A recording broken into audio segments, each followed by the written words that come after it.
The regular season is over. The playoffs are officially here. It's time to pick your Super Bowl 58 champion. What's going on, football fans? It's Mitch here of The Bottom Line View, here with my official 2024 NFL playoff predictions and preview, going game by game, conference by conference. Who will win the AFC? Who will win the NFC? How far will your favorite team advance? And ultimately, who do I believe will raise the Lombardi Trophy in 2024? Let's find out. Gronk, spike the like button. Don't forget to subscribe for more NFL content and playoff previews and in-depth analysis on every single matchup. The BLV is the place to be. Let me know your playoff predictions in the comment section below, game by game, or if you just want to give me your Super Bowl matchup, let me know in those comments. Let's begin with the wild card round. Beginning with the NFC. The number 2 seeded Dallas Cowboys. And Mike McCarthy will host his former beloved Green Bay Packers. But not with Aaron Rodgers, a new, fresh quarterback, a lovely one in Jordan Love. Jordan Love and the upstart, young, high-flying Green Bay Packers come to town to Jerry's World, where I believe we could be in for a little bit of a shootout. I do think that the Packers can go toe-to-toe with Dak Prescott, CeeDee Lamb, and the Cowboy offense. Can Aaron Jones run the football? I think he can a little bit. I do think that the Packers at full strength offensively, with the speed they have at wide receiver, with the creative flavor of the play calling coming from Matt LaFleur, can make Dan Quinn question himself. Does he sell out for the run? Does he try to stop those deep passes off play action? Jordan Love has been really phenomenal down the stretch, and they're playing with a ton of confidence. Ultimately, I believe the Dallas Cowboys are the better team. I think that overall they have the better quarterback in Dak Prescott playing at an MVP level this year.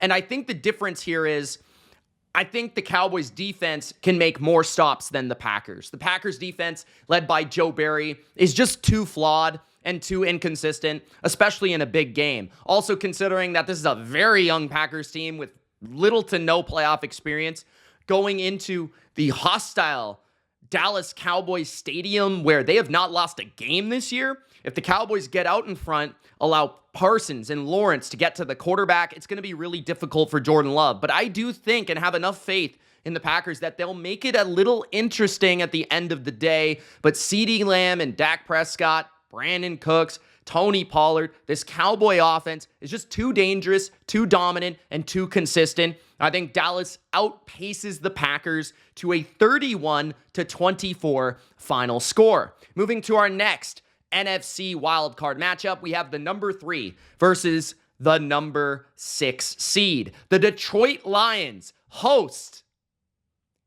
their former first overall pick, franchise quarterback, Super Bowl champion, Matthew Stafford returns to Detroit to take on the Lions and their starting quarterback, who also was a first overall pick, who played for the Rams. Jared Goff versus Matthew Stafford. And Jared Goff has a little bit of a chip on his shoulder to prove Sean McVay wrong. But will he be able to prove Sean McVay wrong? This is maybe the best matchup of the week because the Rams match up fantastically as an underdog versus the Detroit Lions. What do the Rams do well? They throw the ball extremely well to Cooper Kupp, to Puka, the record-setting Nakua. They have a good, talented play action, screen, run game Williams has been phenomenal out of the backfield, running the rock. They can run it, they can throw it, they can be balanced, and they can go up and down the field on a flawed and susceptible Lions defense, even on the road.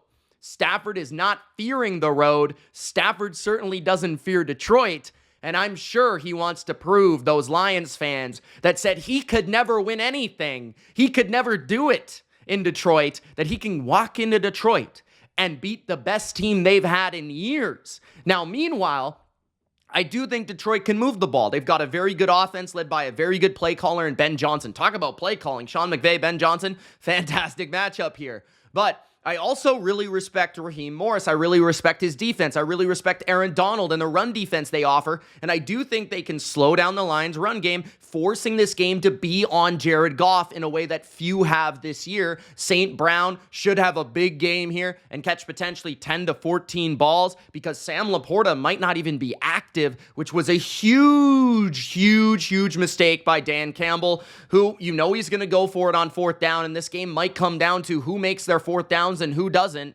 Ultimately, at the end of the day, I'm going to pick the upset. I like Matthew Stafford to return to Detroit and outgun and outduel Jared Goff in a big setting. We've seen it before. Stafford has been money in the clutch, and I trust him over Jared Goff in this spot. So I'm going to pick the upset. I like the matchup for the Rams, and I think they advance to the divisional round. The last and final NFC wildcard matchup is your number 4 Tampa Bay Buccaneers at home versus the Philadelphia Eagles, who at one point looked like the best team in the NFC. At one point, everyone was picking them to go to the Super Bowl, at least the NFC Championship. But do they have anything left? Do they have any heart left? Do they have any vigor left? Do they have any momentum? They don't. They look like a flawed football team that's coming in with a broken wing. And to me, that is never a good sign. Now, that being said, the Eagles are a more talented team than the Tampa Bay Buccaneers. They've had more recent playoff success, while the Bucs will not be intimidated because they have a Super Bowl under their belt. At least many of them do. Levante David, to Winfield, to Vita Vea, to Shaq Barrett, to Mike Evans, to Chris Godwin. These guys have won a Super Bowl before. They've been there. They've done that. They've been at home in the playoffs. They've been on the road in the playoffs. They have beat the Philadelphia Eagles and Jalen Hurts in the playoffs. Don't forget it.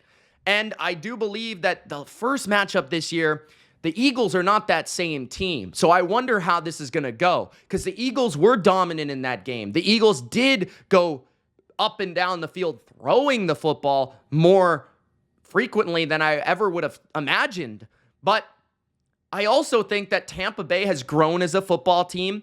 Baker's a bit beat up. Jalen Hurts is a bit beat up. He has a bad finger. A.J. Brown is beat up. Is he going to be okay? Devontae Smith. There's so many questions about this game. It could go either way. I don't really know. But what I do know is Todd Bowles knows how to stop the run. I know that.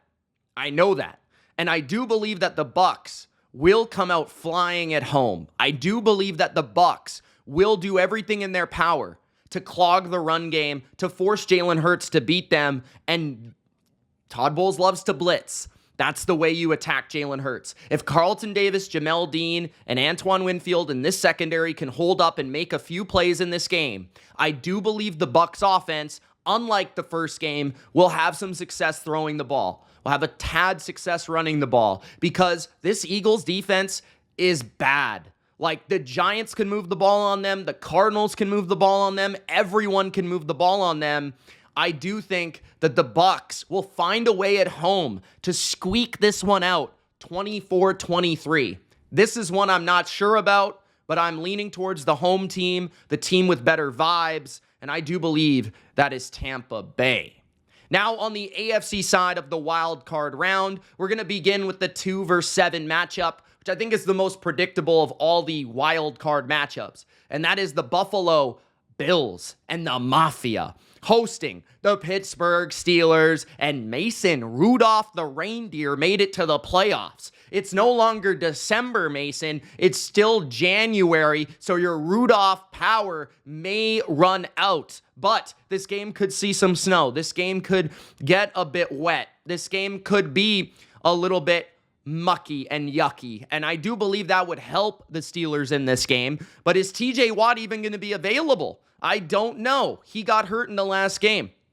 Ultimately, the Bills are the better team. The Bills have the far superior quarterback. The Bills are the more functional offense. I do believe Buffalo will find ways, even in the cold and the snow, to run the ball with Josh Allen, to run the ball with James Cook, and I think Stephon Diggs is a mismatch for the Steelers. I also believe that the Bills' defense should not be slept on with how they've played down the stretch. I think this is the main reason they win the game. They don't allow the Steelers to run the ball. They force Mason to beat them, and I don't think the Steelers have a consistent passing game. So the Bills will successfully stifle the Steelers and win 24-13. The number 3 versus number 6 matchup is the Miami Dolphins, who, man, coming into the playoffs injured, coming into the playoffs, not a great stretch at the end of the season. The Kansas City Chiefs, meanwhile, are not their best. I mean, this is not the best Patrick Mahomes team we've seen, but they are at home. They are where they want to be. They're in the playoffs. It's time to clutch up. It's time to get ready for the big time. And we know that the Chiefs are ready for the big time. Andy Reid, Patrick Mahomes, Travis Kelce, Chris Jones, they play their best in these moments.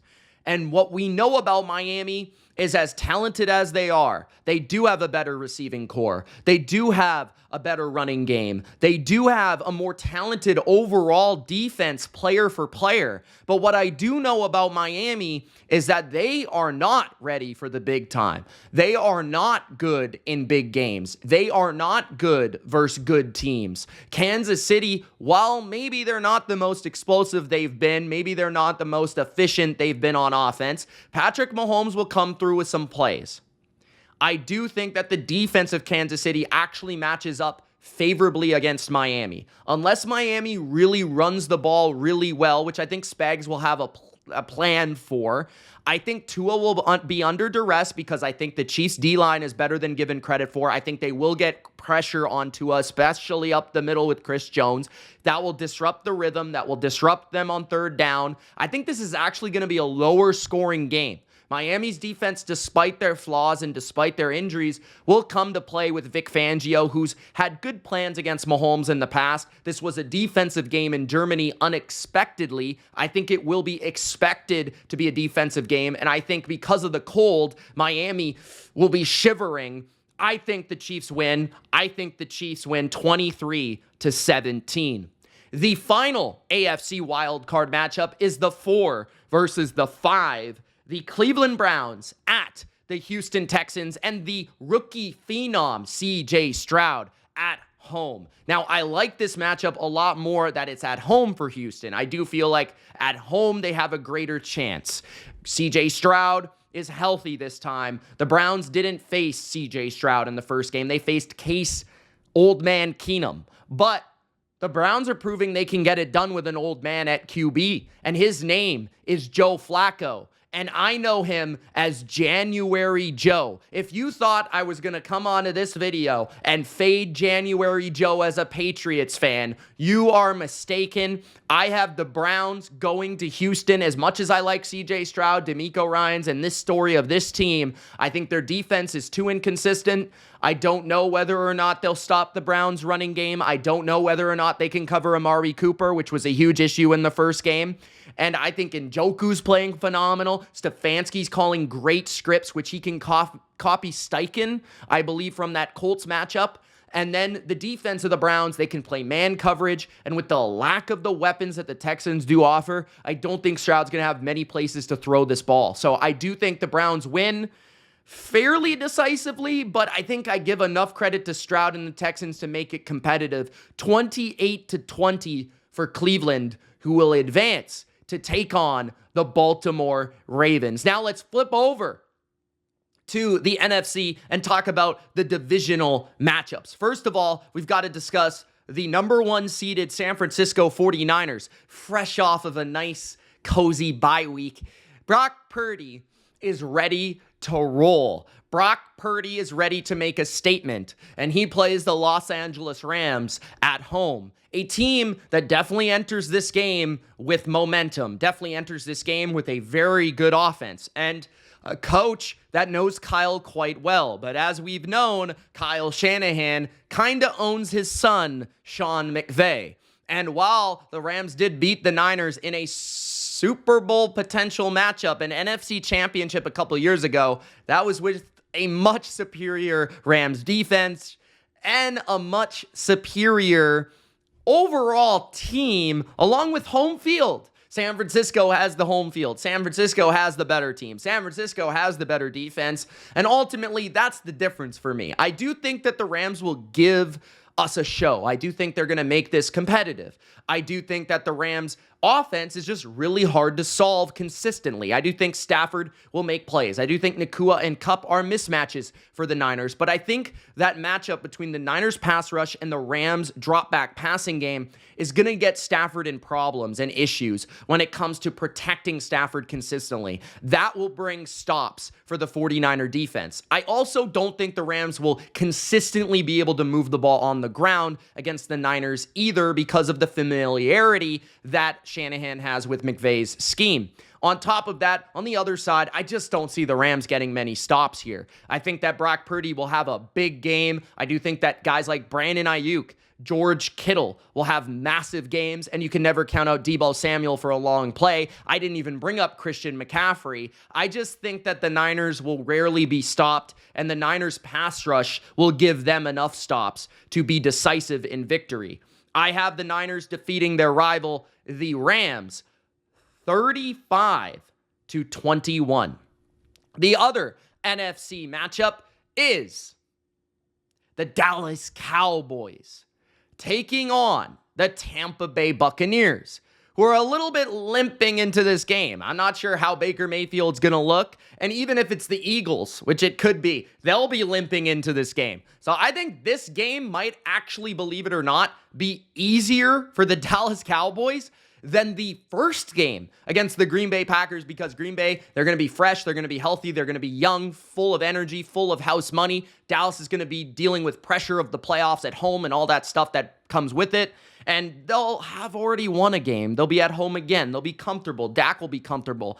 And if it's Tampa, like I think it will be, I think that this matchup will be very similar to the last time they played Tampa in the playoffs, and that was with Tom Brady, and at least the mystique and the iconic nature of Tommy.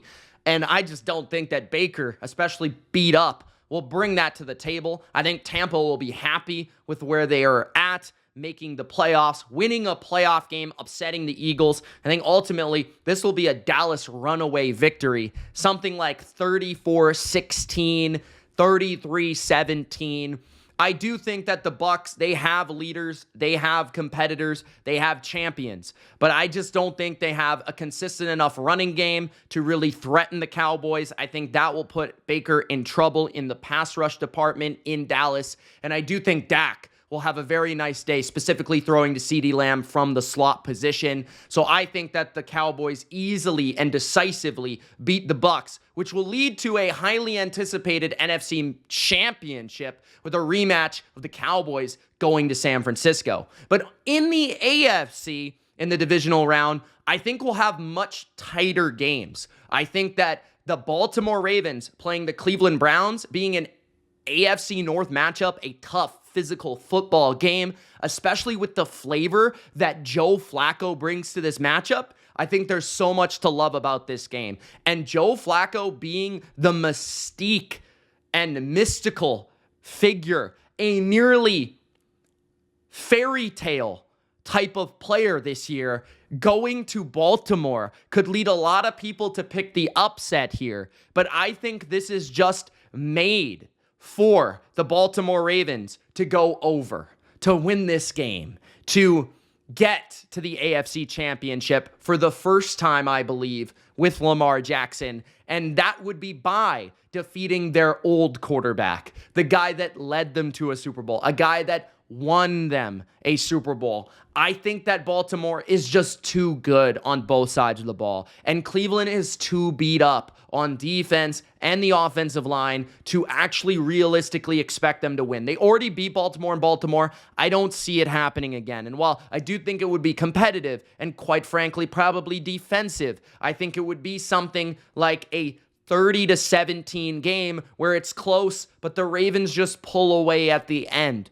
I think Lamar Jackson makes a big statement. The Ravens are fully ready after their experience of 2019, and the defense really comes through, stifling the Browns and making a couple of game-changing turnover plays on Joe Flacco. So I got the Ravens going to the AFC Championship. But who will they face? The Kansas City Chiefs that have been to the AFC Championship every season with Patrick Mahomes. Or the Kadarius Toney offside rematch of the Buffalo Bills and Joshua Allen. The Bills, for the first time against the Chiefs, will be at home in the playoffs. And that makes maybe the difference. I believe this is not a case of Kansas City gets redemption on the Bills for their loss earlier in the year where many people thought they should have won in the end. I think this is a case of their mistake that lost them that game cost them this game. We've seen it many times in the past, and I've specifically seen it with Peyton Manning and Tom Brady. The home team would often win the game. I think that is the case here, where Kansas City will not have, for the first time in their careers for Patrick Mahomes, a home field. I do think that Buffalo at home will feed off the energy. I think they have much more upside offensively. I think there is much more upside to the Bills where they can run away with games. They can be explosive thanks to Josh Allen, thanks to James Cook, and thanks to Stephon Diggs in a way that the Chiefs cannot. The Chiefs they're going to have to run the ball effectively, which I don't know if they'll really be able to against the Buffalo Bills. I think the Bills know how to slow down Travis Kelce at this point in his career, and there's not a lot of reliable receivers to pick on perhaps the weakness of the Bills, which is their cornerback depth. I think this is the Bills' opportunity to beat the Chiefs for the first time in their playoffs, and the Bills have been preparing for this moment for years. And on the other side, I just think the Chiefs will make plays. They'll blitz Allen. They'll get after Allen. But the Chiefs had a really good game plan against the Bills the first time around, specifically in that second half. I think the Bills will be better equipped to face it the second time around. And while they may give some tough man coverage moments, I think Josh Allen will overcome it with great spectacular throws and runs to be able to put the Bills on top in a 23-20 victory at home in Buffalo. So the conference championships will both feature the number 1 and number 2 seeds in both conferences. And some people might be saying that is unrealistic, and maybe I'll be wrong about that. But in my opinion, these are the 4 best teams in the NFL. These are the teams that most consistently have shown up, and these are the teams at the end of the day that I think will get to the conference championship games. In the NFC, the San Francisco 49ers would host the Dallas Cowboys. Dak Prescott with an opportunity to avenge his demons, to get revenge from earlier this year and from the playoffs the last couple of years where he has not played his best football. But I think there's a reason to that. I think there is a reason for that. I think this is the worst matchup in the NFL for the Dallas Cowboys. I think that the run game of the Niners paired with a competent play action passing game gives Dallas a lot of problems, specifically on the road where Dallas's defense has not been as great, has not turned the ball over at the same rate, has not provided the same pressure. And I think the 49ers would grind this ball down the throats of Dallas, running McCaffrey into the ground and then pulling big play action plays off with George Kittle and Brandon Ayuk, who seemed to be uncoverable in the game that I witnessed in person in San Francisco the first time around. Shanahan outcoaches Quinn, and I believe that Shanahan out-schemes McCarthy on the other side of the ball because I don't think that Dallas will be able to run the ball. Dallas's real kind of Achilles heel is the fact that their run game's inconsistent, which leads them to run it far too often because they have moments of success. But if they run it too often against San Francisco, it's going to put them in bad down and distance. And we've seen the 49ers overwhelm Dallas in that matchup when they're at home. So I believe that the 49ers might be able to win by 2 scores. I think this could be like a 34-20 type of game here. I don't think Dallas would be completely blown out like the first time around. And I do think Dallas's defense would maybe give the Niners a little bit more trouble than the first game, but I don't see it much different. I kind of believe that the Niners would be able to have their way and play from in front and beat Dallas pretty handily here and get to the Super Bowl. So I have the 49ers and Brock Purdy, the number 1 seed in the NFC, advancing to the Super Bowl. The question is, will the Baltimore Ravens do the very same? This is the matchup we haven't seen. And even the Chiefs would be a matchup we haven't seen. But the Buffalo Bills are the team, for me in the AFC, that I would say, could that AFC team beat the Ravens? And I think you'd have a decent argument for the fact that they do have Josh Allen, a quarterback that, as good as your scheme is in Baltimore, he can just make plays that make no sense and overcome everything. Running, throwing, doing his thing, and dealing. And when the Bills do get hot, they can just really be tough to stop. I also question, the Lamar Jackson in the playoffs against the Bills, right? The Bills have been one of those defensive schemes that have given Lamar issues in the past. So would the difference in offensive coordinator and receiving core be the difference here?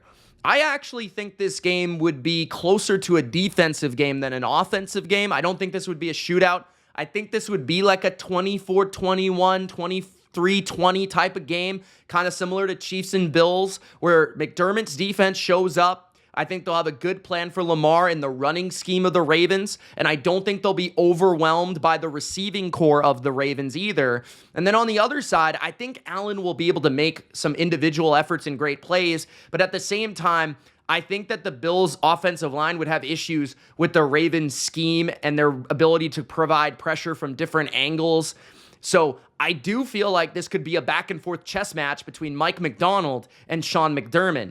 Both quarterbacks are great. I ultimately think that the Bills just don't have quite enough on offense in terms of weaponry for Allen to successfully go to Baltimore and beat the better team and the better overall roster from head to toe in Baltimore. So I would lean Baltimore just slightly in a back-and-forth one-score game. 24-21, Ravens get it done and advance to the Super Bowl. Baltimore would take on the San Francisco 49ers. This is what I believe will happen. And I know it's vanilla, and I know it's boring, and I know it's dull, and I know it's not creative or outside the box. But this is what I think is going to happen. And that's what I am going to pick. The Ravens, the Niners. Rematch of a Monday Night Football game that took the world by storm, that surprised a lot of people, where the Ravens walked into San Francisco and destroyed the Niners. Mostly due to the fact that there were a lot of turnovers by the Niners. It looked like the Niners early on were going to take a lead. We're going to control the game. Their defense was playing well. They caused a safety. And Brock Purdy unraveled in front of our eyes. But the question is, would that experience against Lamar, would that experience, because NFC teams typically don't fare well against Lamar because of the lack of familiarity, would this game, would that game from Christmas be able to catapult the Niners to victory? On top of that, would Shanahan make the correct changes to the game plan against Baltimore that we didn't see the first time around, be able to counterpunch Mike Macdonald? I actually think the Niners moved the ball well in that game, and I think that shows in the stats. And turnovers made that game look wildly different than it really should have been. And it's very unlikely that a game would result in 5 turnovers for the Niners to 0 for the Ravens once again here. So I think it would be more even in that department, maybe 1 for each side, 2 for each side, whatever it may be. I also think that both offenses will have success, but both defenses will have their moments. I think this game would be similar to a Patriots-Seahawks game, where it's a 28-24 type of score where it's just good football. Two great juggernaut teams, one from the NFC, one from the AFC, going at it with elite talent on both sides of the football. But ultimately, I have thought this has been the Niners' year all year. I picked them in the offseason. I picked them the moment the last season ended. I think this is Brock Purdy's year. I think this is Kyle Shanahan's year. I think this is not Lamar's year. I think they'll be close. I think this game could go either way. I would not be shocked if the Ravens won the Super Bowl here. But the ultimate difference maker, in my opinion, is that first matchup allowing the Niners to learn for the second. And I think that McCaffrey is going to be the difference. I think Christian McCaffrey running the ball. The weakness of the Ravens all year has been their run defense. It has rarely shown up. But in this game, I think Kyle gets back to his roots of running the ball, and that trade for Christian McCaffrey shines. I think that McCaffrey has a massive game, wins Super Bowl MVP because he could never win the actual MVP because he's a running back, and the Niners defense ultimately shows up front to have a better plan for Lamar Jackson with 2 weeks to prepare. So I like San Francisco to win the Super Bowl this year and become your Super Bowl 58 champions. Christian McCaffrey winning the MVP. Let me know your predictions in the comment section below. It's Mitch of TheBottomLineView. Thank you so much for watching this video. And check out the rest of my NFL playoff content. There will be so much covering each matchup and each game. Thanks for watching. Peace.